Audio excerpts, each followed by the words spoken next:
Audi Actu sur Radio Victoire. Actualité, débat, intervention par téléphone. C'est tous les jours à partir de 7h. Sur la fréquence magique, la 96.3 FM. Audi Actu. Audi Actu, vous y êtes et nous y sommes. Madame, Monsieur, ce matin, nous recevons pour vous le conseiller municipal du Golfe 4, Monsieur Houndé Todi Kodzo Simplice. Il est au niveau de cette commune, président de la commission sociale et santé. Non seulement président de la commission sociale et santé, il est également membre du comité de crise, chargé du suivi des mesures barrières dans les marchés du Grand Lomé. Alors, Monsieur Houndé Todi Simplice, encore une fois, bonjour. Bonjour.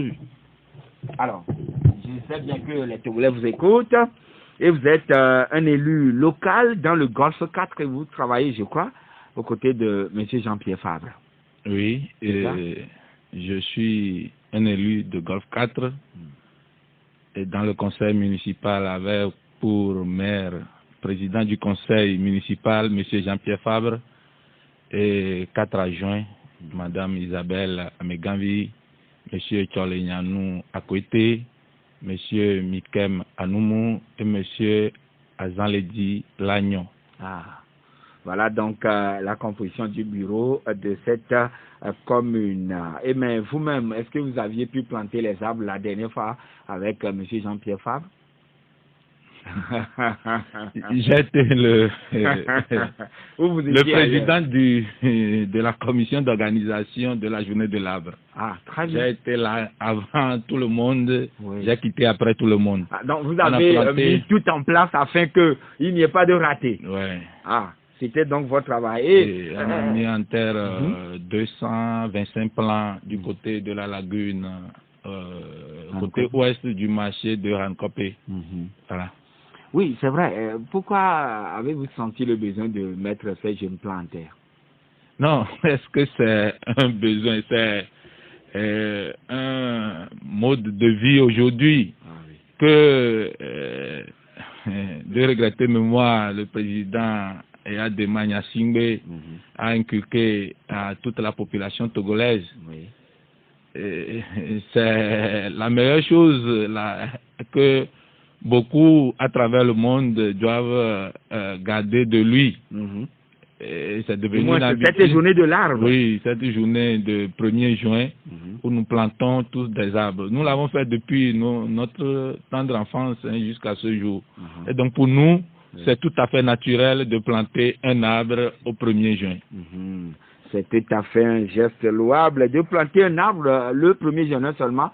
De planter, mais il faut l'entretenir aussi. Bien sûr, c'est la vision même de notre commune. Dès qu'on avait pris les contacts pour commencer la chose, nous sommes dit que après un temps donné, d'abord nous ferons entre-temps un point à mi-parcours. On avait mis sur pied des équipes qui iront arroser régulièrement les arbres pour les entretenir, les protéger et vers la fin de l'année pour préparer le 1er juin 2021, nous ferons le point combien on a planté, combien on poussé. Ah oui. Et combien sont toujours en vie, voilà. Ou peut-être les arbres qui ont disparu peut-être à cause des effets climatiques. Voilà.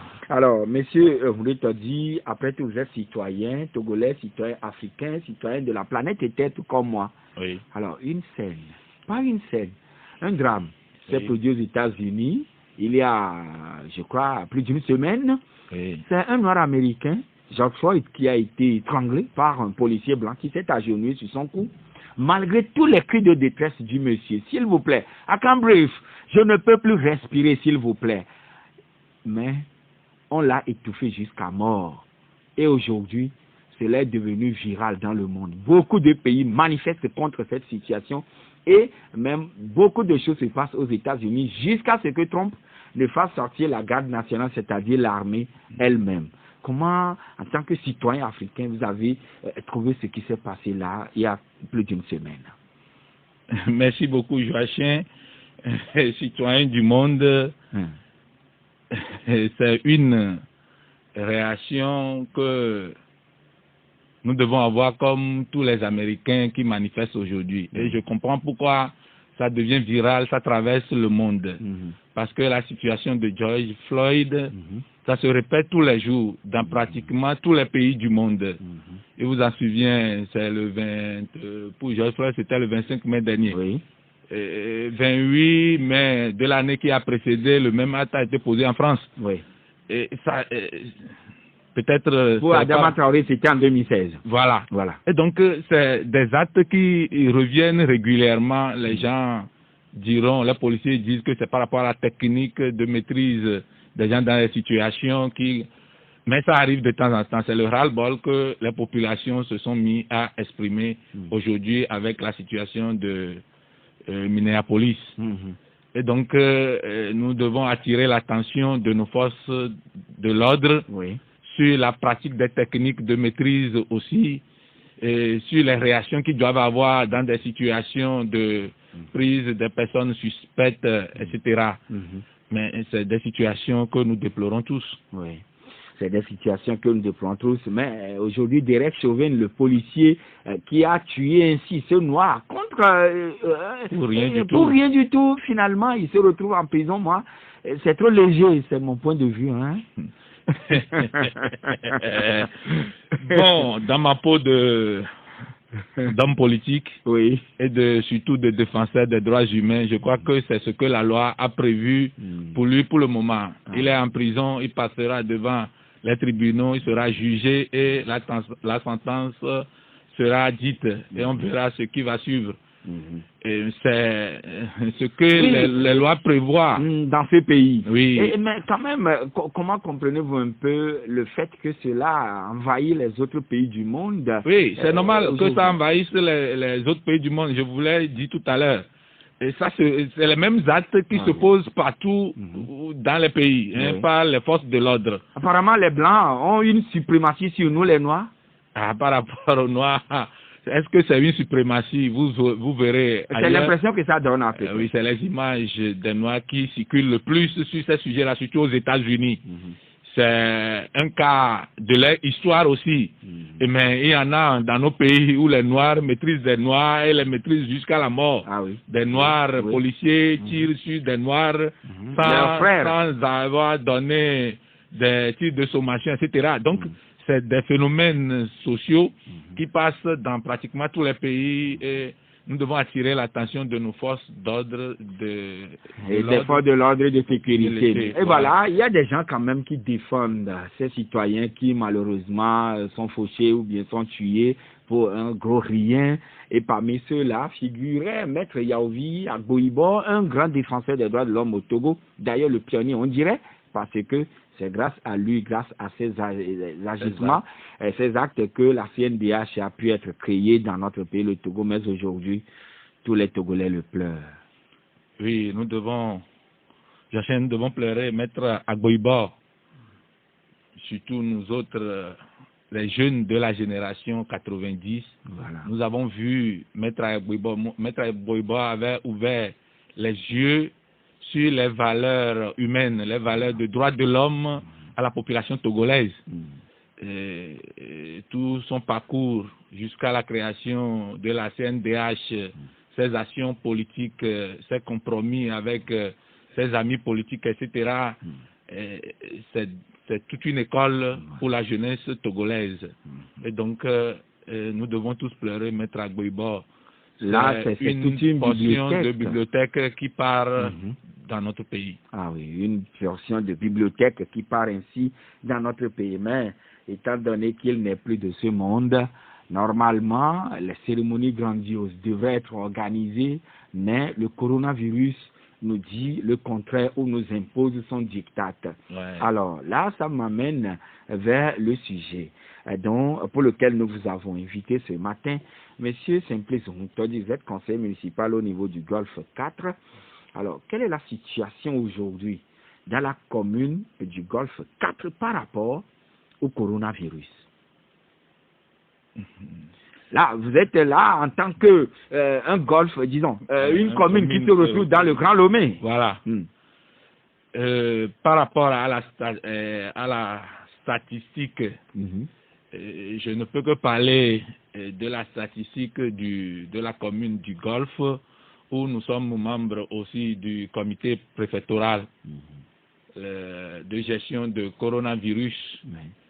Et je puis vous dire que c'est surtout dans cette portion du territoire que les cas, la plupart des cas se relèvent. Pas plus tard que dans le rapport d'hier, on a dans la commune, dans le Golfe, dans la préfecture du Golfe, on a eu 27 cas suspects qui ont été rapportés sur les cas, le total de cas national. L'unique cas positif qui a été signalé dans le rapport national d'hier est un cas du district sanitaire 3 qui est de Lomé, dont nous faisons partie aussi. Autrement dit, dans votre commune. Oui. Ah, oui. Et donc, nous pouvons que dire que nous sommes de plein pied dans la situation. Ou bien la commune est affectée ou bien très touchée par cette maladie. Beaucoup touchée par la pandémie du coronavirus.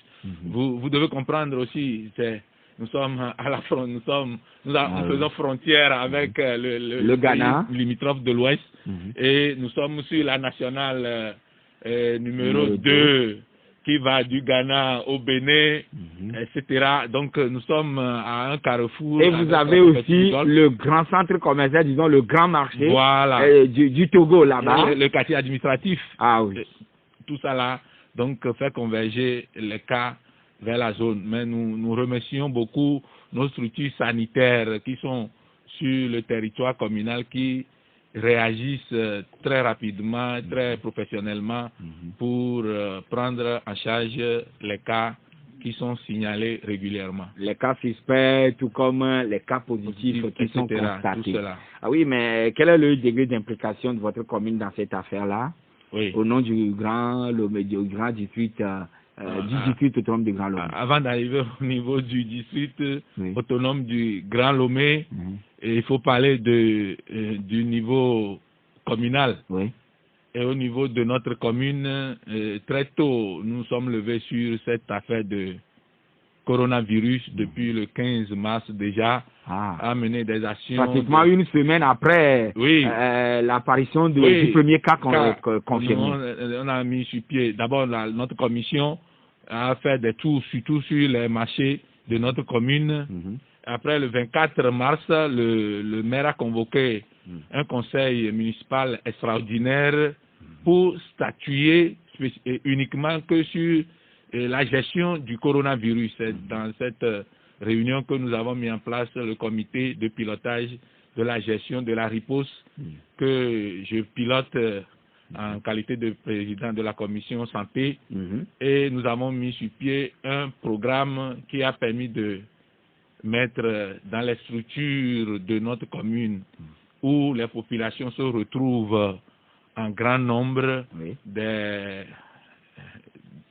des systèmes de lave-mains, des dispositifs de lave-mains, des outils, des gels hydroalcooliques, de détergents, etc., des masques, pour que nos populations se protègent. Ah, d'accord. Donc, c'est votre commission qui a travaillé sur l'instruction de M. Jean-Pierre Fabre et puis de votre maire, bien sûr. Et là, vous avez pu confectionner les centaines de masques. Nous avons distribué en tout 10 500 masques confectionnés localement. Autrement dit, les masques réutilisables. Voilà. Et les masques importés là, nous avons distribué 3 500. 10 500 masques confectionnés, disons artisanaux, et des 3 500 masques chirurgicaux. Oui. Ah, là, c'est et nous avons servi un système de lavage de mains. C'est quand structures, en passant par les postes de police, les commissariats sur notre territoire, les centres de santé, nos services d'état civil. En tout, cinquantaine de structures ont été équipées avec tous ces outils que nous avons eu à engranger sur notre budget de 2020. Oui, ça, ce sont des actes que vous avez posés afin de permettre aux gens d'éviter la maladie. Voilà. Mais est-ce que vous avez aussi agi au niveau de la communication? Au niveau de la communication, il faut continuer par sensibiliser. Oui, dès que l'équipe nous avons pris 2 semaines pour distribuer, mettre en place tout ce matériel-là.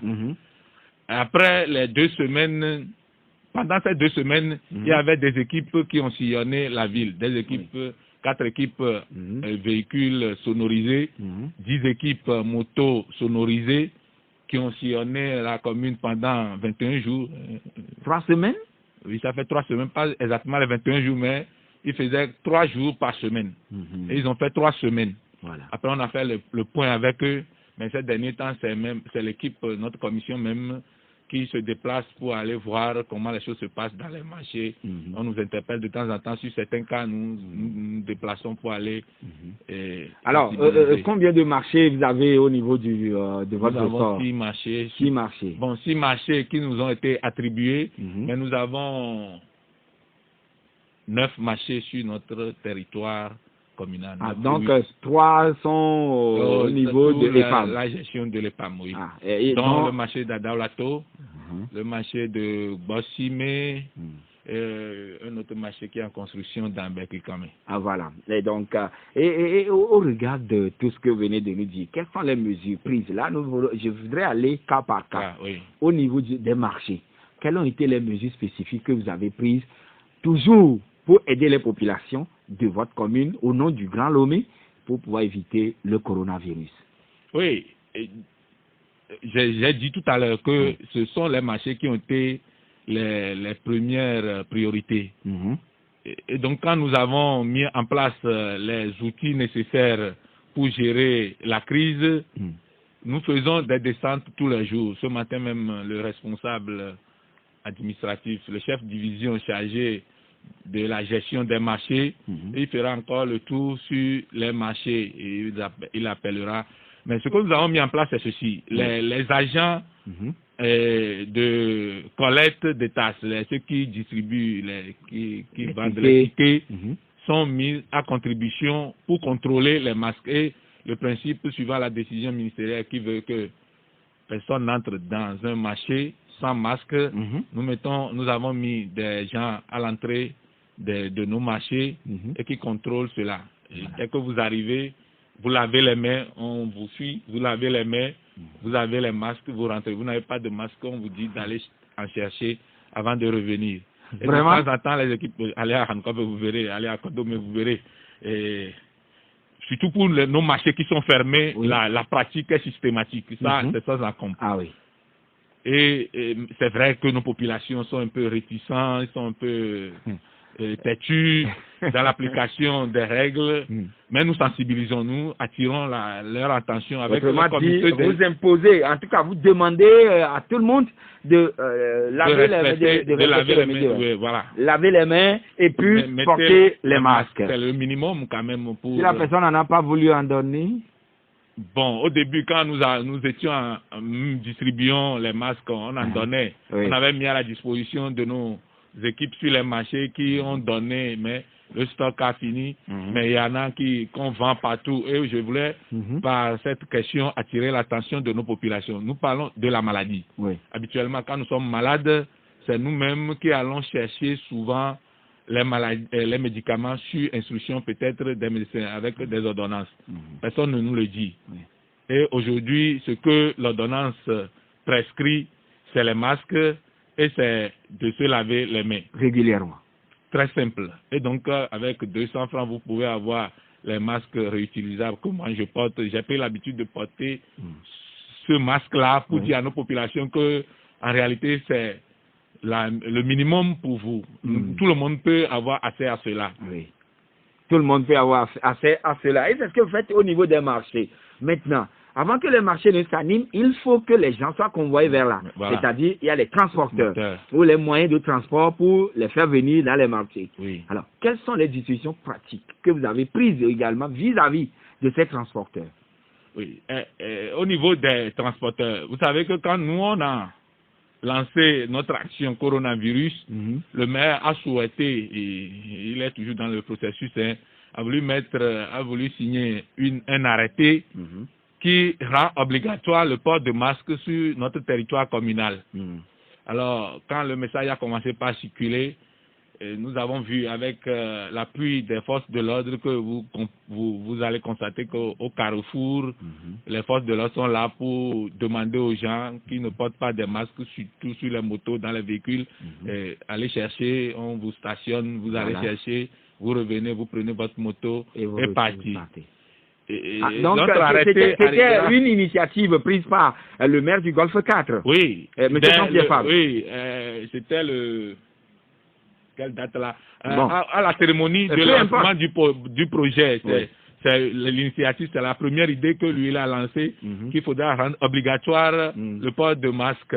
Et tout ça, est-ce que la décision a été prise avec, c'est vrai, au niveau institutionnel, nous n'avons pas encore le premier responsable de Grand Lomé, qui n'est pas encore nommé, mais quand même, il y a les services techniques qui travaillent là-bas. Est-ce que tout cela se fait en adéquation concomitamment avec le district autonome du Grand Lomé? Justement, au-delà du district autonome du Grand Lomé, c'est au niveau national. Comme le comité national aussi est là. Donc, c'est des initiatives que nous prenons et que nous convergeons vers le comité national. Si ça trouve l'assentiment national, c'est au niveau de la cellule. Au niveau national, finalement, que la décision sera prise. Et nous souhaitons vivement que, surtout que nous tendons vers une sortie très prochaine de cette situation-là, alors que la maladie sévit encore, qu'on prenne cette décision-là très rapidement au niveau national. Pour que le port systématique des masques, c'est le minimum pour nous, pour barrer et comme mesure barrière à cette maladie-là, à ce virus. Et donc, nous le souhaitons vivement au niveau du Golfe 4. Au niveau du district de Grand Lomé, je vais parler un peu du comité de suivi, le comité de crise chargé du suivi des mesures barrières au niveau du Grand Lomé. C'est un comité qui est piloté par le préfet d'Agoué, le colonel Awate Odabalo, que je salue de passage. C'est un comité composé de 8 membres, avec plusieurs membres ressources qui viennent appuyer l'équipe pour faire le travail. C'est un comité qui descend 2 fois par semaine dans les marchés. Et demain, hier c'était mardi, on devait descendre dans les marchés, mais il y a eu cette grande pluie qui nous a bloqués à notre départ. Nous avons pris le temps pour faire notre réunion hebdomadaire pour gérer les questions d'organisation, mais demain nous descendrons sur un marché. Demain, habituellement, nous descendons en 4 équipes.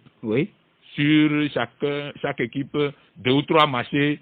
Par visite surprise ou bien vous informer? Non, pas visite surprise. C'est un chemin que le président appelle le maire sur le territoire duquel nous allons. C'est un chemin qu'il appelle pour lui annoncer que nous serons... L'arrivée donc de l'équipe.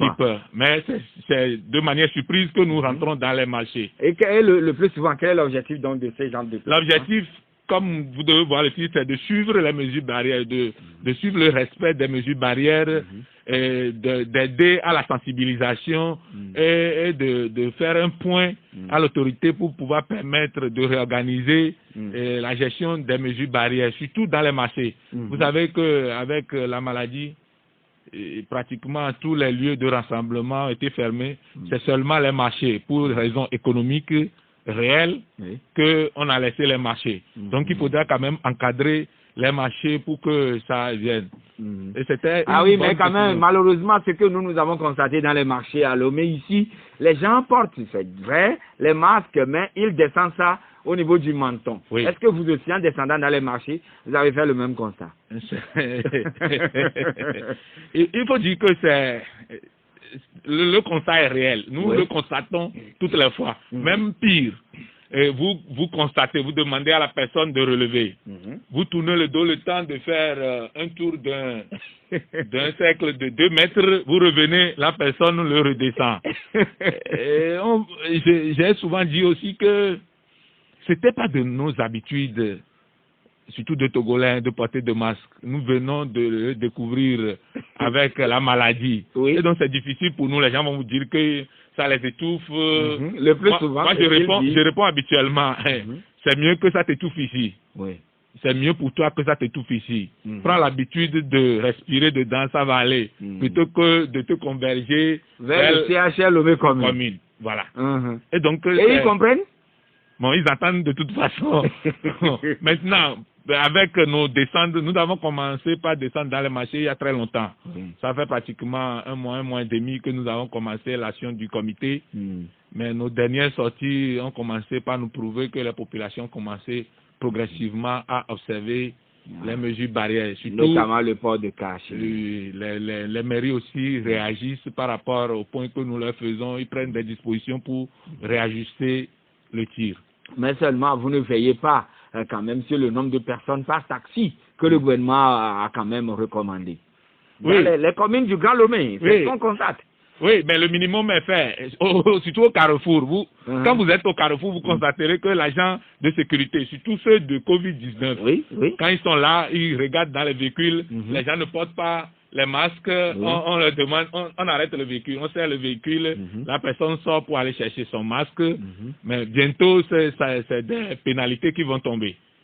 Bientôt, c'est des pénalités qui vont tomber. Quand nous prendrons... Non, monsieur dit, vous annoncez quand même que bientôt, des pénalités vont tomber sur les marchés, déjà, des pénalités tombent. Des amendes tombent dans les marchés. Oui, au niveau des bonnes femmes qui vendent le poisson, le EBC. Oui, qui ne portent pas de masque. La règle est là. Vous portez de masque avant d'entrer sur la place du marché. Maintenant, quand vous constatez sur la place du marché, vous n'avez pas de masque, vous prenez des amendes. Et les amendes vont en augmentant. Oui, vont de combien à combien, par exemple? Je ne maîtrise pas le montant, parce que c'est suivant les marchés, c'est suivant des décisions. Et donc, pour les taxis, c'est déjà en vue. Très bientôt, si les passagers ne portent pas de masque, mais ils sont à bord du véhicule. Le chauffeur risque de prendre des amendes. C'est le chauffeur qui sera sanctionné? Oui, c'est lui qui est le responsable. Il devait veiller. D'accord. Et maintenant, qu'est-ce que vous faites aussi au niveau des centres de santé pour pouvoir mieux gérer cette maladie? Alors, nous allons observer une pause avant de revenir.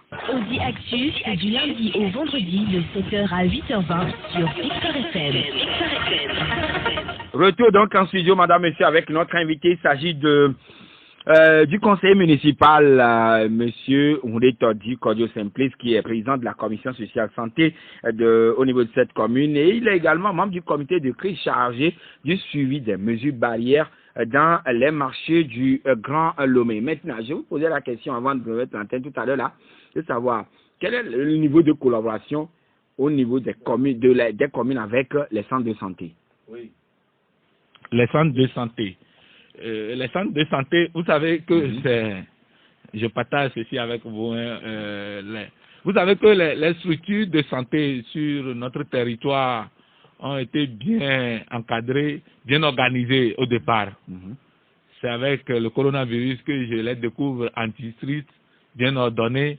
Et notre commune couvre 3 districts, je crois, un district numéro 1, district numéro 4, district numéro 3 et 5, je crois. Mais c'est des zones bien déterminées. Le district numéro 5 doit être vers Agoué. Voilà, ça couvre depuis Kilkame déjà jusqu'à Agoué. Oui.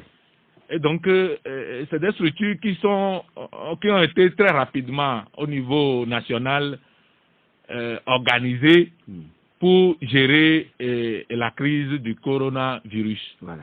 Et donc, c'est des structures qui ont bien réagi tout au début. Je salue de passage le responsable du centre de santé de TV Kondi, à côté ici, le docteur Agbetiafa, qui fait partie même de la cellule. Voilà, dès que la première fois qu'on était arrivé chez lui, les mesures barrières, c'est la distanciation, les bancs ont été tracés, vous restez à distance, vous lavez les mains avant d'arriver, alors qu'on venait d'amener le matériel. La disposition était déjà prise.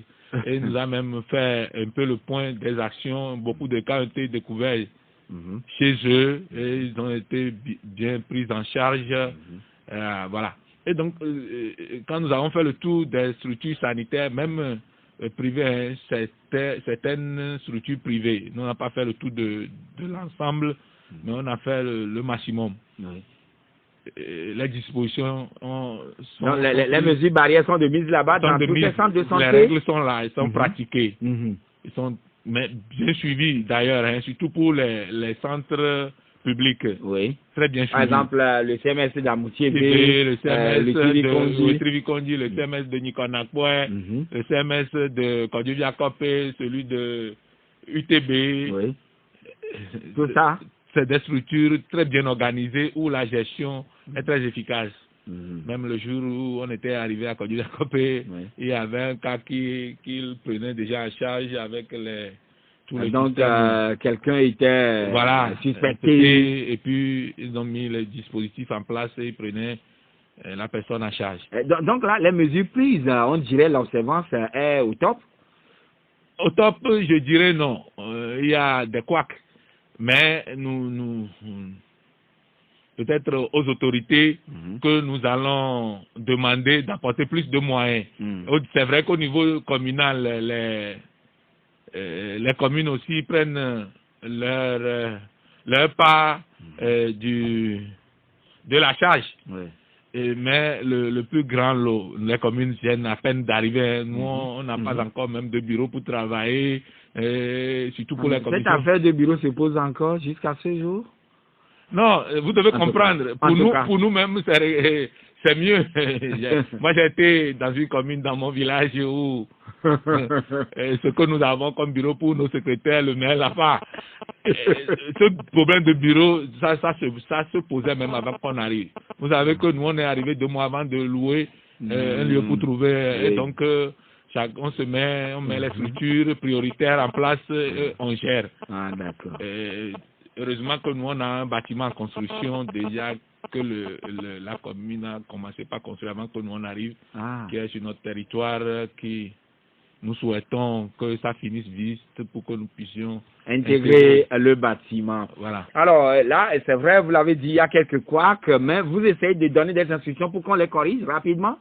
Très rapidement. Je venais de vous dire que au niveau du comité de suivi, chaque fois quand nous faisons la descente, nous faisons le point, nous faisons les remarques, ce qui est bon, les points forts, ce qui est amélioré, les recommandations, on les fait et on les transmet aux maires des communes pour qu'ils suivent. Heureusement que et là, étant donné que vous faites partie aussi au niveau de la cellule de crise dans tout le Grand Lomé, est-ce que toutes les autres préfectures s'y mettent à fond, les autres communes se mettent à fond pour pouvoir essayer de mettre les populations à l'abri de cette maladie?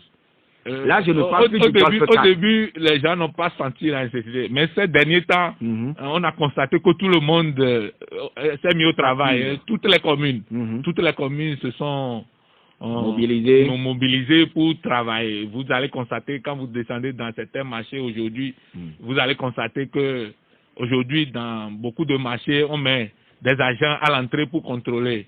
Il y a le marché de Agoué à Tchambé, même qui m'a émerveillé la dernière fois qu'on a fait la descente, où il y a même des barres de sécurité qui bougent toutes les entrées. Vous êtes canalisé à l'arrivée. Vous êtes canalisé à l'arrivée, vous lavez les mains, vous rentrez dans le couloir des bars avant d'accéder à la place du marché. Et même sur la place du marché, il y a les contrôles également, etc. Beaucoup de marchés le font déjà. Quand l'équipe qui a visité notre marché d'Ahankop, moi j'étais pas dans l'équipe, mais quand ils sont revenus faire le point, je me suis réjoui. Là, c'est votre commune? Oui, je me suis réjoui parce qu'on a fait beaucoup de travail. Surtout sur ce marché, on descend pratiquement 2 fois, 3 fois par semaine. Oui, mais psychologiquement, est-ce que la population est touchée, affectée, ou bien chacun fait avec la maladie? Nos populations sont suffisamment informés sur la maladie. Ils savent quelles dispositions prendre. Maintenant, il y a certaines réticences, surtout de certaines communautés. Mais on attire l'attention par les leaders d'opinion dans ces communautés, etc. On attire l'attention pour qu'on interpelle des gens. On met à contribution les forces de l'ordre, on met à contribution les élus locaux, pratiquement tout le monde est à la tâche aujourd'hui, parce que nous voulons tous sortir de cette affaire-là pour pouvoir lancer l'économie. La décentralisation est déjà en marche et nous devons accélérer le rythme. Voilà. Mais ce qu'on constate, c'est que ces derniers temps, le gouvernement est en train de desserrer un peu les taux pour qu'on aille à l'assouplissement normal, même à la reprise des cours, et même les églises aussi sont également aux aguets pour pouvoir constater l'annonce de la réouverture des lieux de culte. Oui, mais à cet effet, qu'est-ce que les communes du Grand Lomé font? Oui. Ou comment trouvez-vous cette initiative que le gouvernement est en train d'annoncer sans pourtant le dire? C'est une initiative que nous devons accompagner. Nous préparons déjà à accompagner ces initiatives. Vous savez, dès que le signal commence à se faire sentir, nous prenons des dispositions.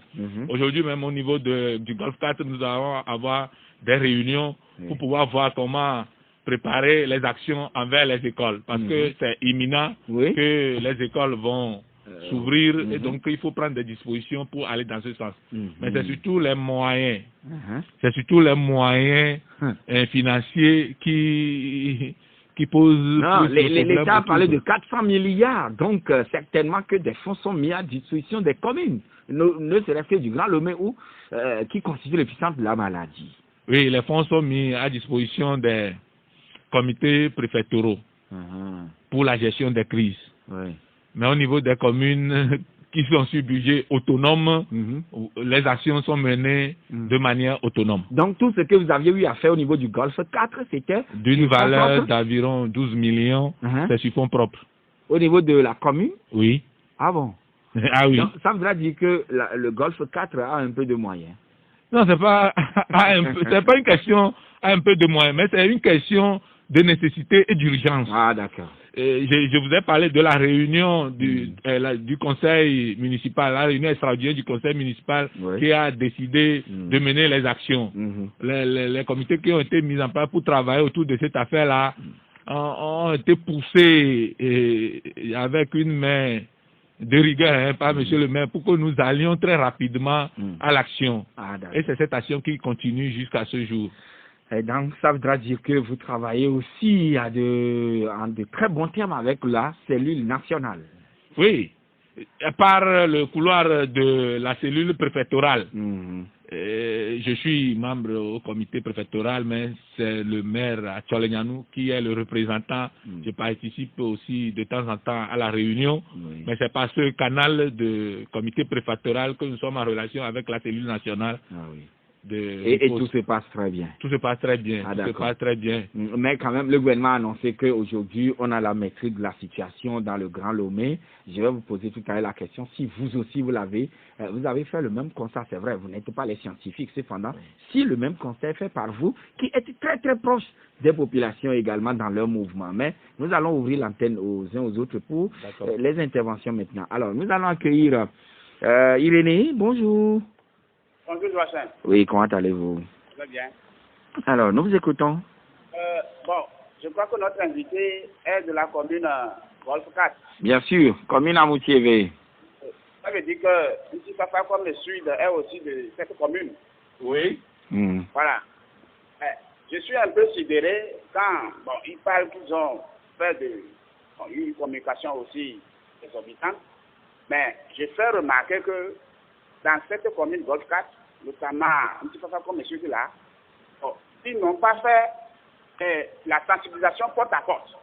C'est-à-dire, c'est ça qui est important aujourd'hui. Puisque quand nous passons, il y a des jeunes qui sont encore là, à jouer à la carte, au jeu de dames, tout ça là, sans même le port de masque. Jusqu'à ce jour? Je vous dis la vérité, jusqu'à ce jour. Et aussi, il ne faut pas seulement mettre en exergue le coronavirus, bien la coronavirus comme le disent les Français, moi je ne sais pas. Maintenant, il faut aussi le contrôle sanitaire des différents domiciles. Il y a trop d'égouts, il y a trop de... C'est-à-dire, on jette de l'eau un peu partout, puisqu'il n'y a pas de faux septiques dans les maisons. C'est très nombreux et il faut vérifier tout ça là. Maintenant, d'accord. La question que je vais poser... Très rapidement.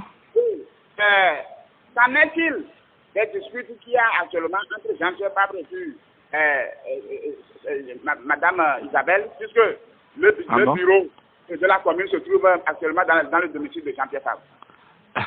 D'accord. Monsieur Komi. Oui, bonjour. Oui, nous vous écoutons. Je pense que la responsabilité des communes de gérer les marchés, les églises et les structures éducatives plutôt. Et sur la décision du gouvernement, à savoir qu'on ne doit pas avoir un regroupement de plus de 100 personnes. Pourquoi les communes ne se sont pas organisées pour faire voter nos marchés pour que ça respecte la distanciation sociale? C'est-à-dire, on prend les gens qui vendent les mêmes articles, mais on les fait voter pour que il y a cette vision de la séparation, de la distanciation. Une sorte de rotation dans les marchés. Voilà. D'accord. Voilà. Bien. Le secondo, à ce jour, on pense à réouvrir les écoles. Mais j'ai su dans le journal que à l'université de Lomé, on produit des masques. Dieu nous a encore bénis avec un étudiant de 19 ans qui a créé un prototype de lavage de mains. Est-ce que les communes peuvent s'organiser pour pouvoir booster ces deux inventions-là et les mettre dans les communes pour qu'on puisse... D'accord. Merci, M. Komi. Alors, derrière lui, c'est Armand. Bonjour, Armand. Bonjour, Armand. Oui. Bonjour, conseiller. Bonjour. Dans l'optique de la reprise des cours dans nos écoles, et comme mon prédécesseur l'a si bien introduit, c'est-à-dire le port de masque devient maintenant quelque chose de crucial. Qu'est-ce que les communes envisagent faire pour amener vraiment les gens à porter ce masque-là? Merci. Bien noté. Allô? Allô, bonjour. Monsieur... Oui, bonjour, Monsieur Kofi. Comment vous allez? Bien. Merci. Tous les journalistes togolais seront quand même à féliciter après ce virus. 2. Je voudrais poser la question à mon invité de savoir est-ce que la gestion communale, même nationale, est-ce qu'il le trouve facile? Je sais pas. S'il trouve la gestion des communes facile, c'est ça? Oui, oui. Ok. Il le trouve facile. De 2, moi je me dis quelque chose, c'est que Dieu a tellement aimé le Togo. Si c'est qu'on avait un nouveau président avant que ce virus-là n'atterrisse, la pandémie-là, est-ce que vous imaginez avec ce que sera le Togo? Merci. Monsieur Gado? Monsieur Gado? Oui, bonjour. Bonjour. Il paraît que je suis le dernier. Voilà, bon. C'est vous, le dernier. Je voudrais demander à votre invité que quand est-ce qu'ils vont commencer à sanctionner ceux qui versent de l'eau dans la rue? Il a une bague, il est à côté de moi, mais il a fait sortir un tuyau, le monsieur là. Ça pue. Et ma femme m'a dit, mais papa, va voir ce que le monsieur a fait. À 22 h, je suis parti pour sonner et il est sorti. Je dis, monsieur, ça se passe ça. Nous sommes dans un délai. Je vous arrête, vous allez payer 100 000 francs. Le lendemain, il a arrangé. Il a une maison là-bas. La dame a fait la lessive le matin. On dirait que c'est la pluie. Non, il faut commencer à sanctionner les gens. S'ils ne paient pas, vous direz à la société pour couper le courant. Lorsqu'ils vont vous payer, maintenant la société va remettre le courant. C'est comme ça qu'on va faire. Merci, bonne journée. C'est un ordre vous donner. En tout cas, lui, il a fait une proposition. Mais est-ce que vous intervenez dans les domiciles pour vous assurer de l'hygiène? Par exemple, dans le temps, on parlait de Tangashi qui sillonnait dans les maisons pour vérifier et tout, les bulles, là où c'est creusé, le WC, etc., etc. Oui, nous avons vécu ces services-là tous ensemble. C'est des services qui ont aidé à la gestion de l'hygiène dans les ménages. Le problème est réel. Oui. Aujourd'hui, les gens versent de l'eau, les gens ont mis leur canalisation dans les canalisations qui passent, etc., etc. Au niveau communal, en réalité, c'est un dossier qui est de ma commission aussi. On est en train de réfléchir à la chose pour remettre en place ces services d'hygiène qui circulent, vérifient l'état des sanitaires et qui sanctionnent. La loi est claire dessus. La sanction est aussi là. On prendra les dispositions pour les appliquer. Mais j'attire l'attention de nos populations sur la patience. Les communes viennent d'arriver, mais ils doivent aussi contribuer à la chose. Juste pour signaler les cas là. Voilà. Et quand on signale, envoyer un petit courrier au maire précisant les quartiers, les rues, etc. Et puis c'est fini. Et puis c'est fini, on prendra les dispositions nécessaires. Alors, est-ce que la gestion des communes, cela vous paraît facile? La gestion de toute entreprise a ses hauts et ses bas. Ah, d'accord, c'est là des hauts et des bas. Mais les journalistes sont à féliciter selon M. Kofi. C'est vrai, c'est la dernière de mes questions, mais il a anticipé parce que dans le Golfe 4, vous avez plusieurs radios de Lomé. Est-ce que vous avez assisté ces radios? Est-ce que vous leur avez apporté un peu de masque ou bien de lave-main? Oui, je vous pose directement la question. Les radios, on les a pas encore assistés.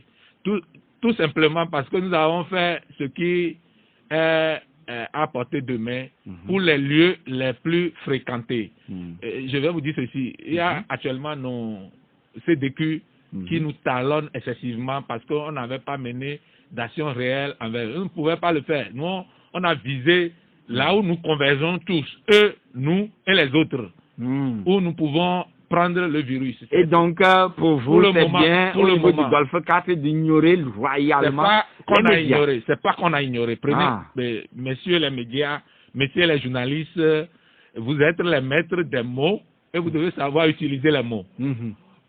Personne n'a ignoré les structures de radio et télé sur notre territoire. En tout cas, les priorités sont beaucoup de radios dans la commune du Golfe 4. Nous comptons beaucoup de radios dans notre commune. Mais quand même, vous ne trouvez pas que c'est un peu surprenant que aucun geste vis-à-vis de ces médias? C'est pas du tout surprenant. La preuve, nous avons fait nos tours, nous avons contrôlé. On était sûr que vous avez au moins des lave-mains à vos entrées et ça nous suffisait. Alors, est-ce qu'il y a 18 entre Jean-Pierre Fabre et arrêtez ce sujet. Les deux personnes qui doivent discuter sur une question de bureau, quand vous les voyez, vous saurez. C'est pas ce sujet-là qui est d'actualité. Arrêtez ces polémiques. Et puis, j'attire l'attention de vous, journalistes, de ne pas entretenir ces polémiques. Ah oui, mais quand même, le bureau de la commune du Golfe 4 n'est pas dans la maison au domicile de Jean-Pierre Fabre. Comment ça, le bureau peut être dans sa maison? Peut-être, monsieur le maire, il y a un courrier qu'il doit voir incessamment. Et le secrétaire vient de constater qu'il a un courrier qu'il doit vite regarder. Si on le transfère, c'est qu'il est en train de travailler à la maison. Non. De toute façon, moi je dis, moi je travaille jusqu'à 2h, 3h du matin, voire 4h du matin sans dormir sur les sujets de la mairie. Voilà. Et c'est le constat réel aujourd'hui. Mais malheureusement, vous n'avez pas pu faire le porte-à-porte anti-Fafacom. On a fait le porte-à-porte. L'équipe motorisée a fait le tour dans tous les quartiers de notre commune. C'est vrai que c'est pas suffisant. C'est pas suffisant, mais il y a le travail de main. Tout le monde doit mettre sa main à la pâte. Merci, monsieur Houndé Todji Kojo Simplice. Merci d'être passé chez nous ce matin. Merci aussi, Joachim. Bonne journée. Et voilà, madame, monsieur, c'est fini pour vous tous qui nous avez suivis aujourd'hui. Alors, je vais devoir vous quitter avec cette petite citation. Merci en anglais. Life is not fair, and life does not give you what you deserve, but what you fight for. And life is not for common people, life is for the uncommon. And to be an uncommon person, you must be willing to do impossible things. Bonne journée à toutes et à tous.